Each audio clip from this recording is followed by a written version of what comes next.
तोरा बिना सुना लग गई हमारी रंगिया भी लगे तोरा बिना सुना लग गई सचिन रिकॉर्डिंग स्टूडियो सहरसा हमारी रंगिया भी लगे सिंगिंग ला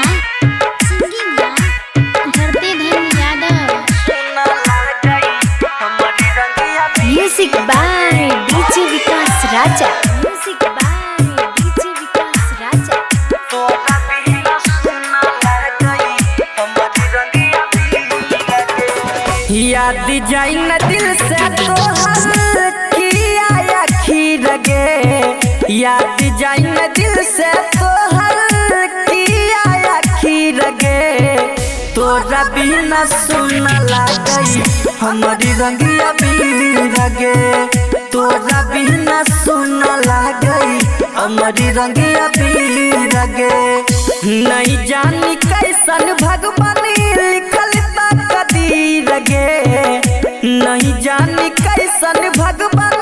लिखल तकदीर गे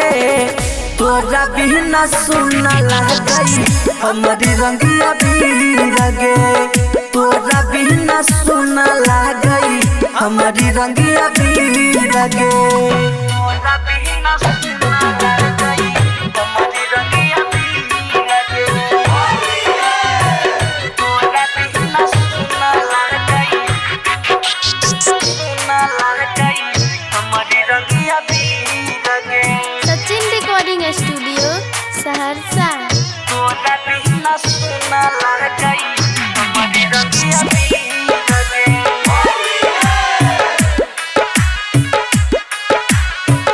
तोरा बिना सुना लगई हमारी रंगिया भी लगे छत पर से देखी तोरा नजरों नहीं आबै छै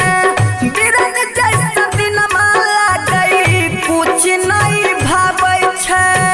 बिरंग जैसा दिनमा लगई कुछ नहीं भाबै छै छत पर से देखी तोरा नजरों नहीं आबै छै बिरंग जैसा दिनमा लगई कुछ नहीं भाबै छै जिंदगी में खींच गेले लक्ष्मण लकीर गे जिंदगी में खींच गेले लक्ष्मण लकीर गे तोरा बिना सुना लगई हमारी रंगिया भी लगे तोरा बिना सुना लगई हमारी रंगिया भी लगे तोरा बिना सुना लगई हमारी रंगिया भी लगे तोरा बिना सुना लगई हमारी रंगिया भी लगे सचिन रिकॉर्डिंग स्टूडियो सहरसा तोरा बिना सुना लगई हमारी रंगिया भी लगे तोरा बिना सुना लगई हमारी रंगिया भी लगे मर जाइए खुद के हम होलिका दहन में केते दिन घुट के जियऊ तो रहे के गम में केते दिन घुट के जियऊ तो रहे के गम में मर जाइए खुद के हम होलिका दहन में केते दिन घुट के जियऊ तो रहे के गम में राइटर कृष्णा देखी रहता सबीर गे धरती धन अंकित से देखता सबीर गे तोरा बिना सुना लगई हमारी रंगिया भी लगे तोरा बिना सुना लगई हमारी रंगिया भी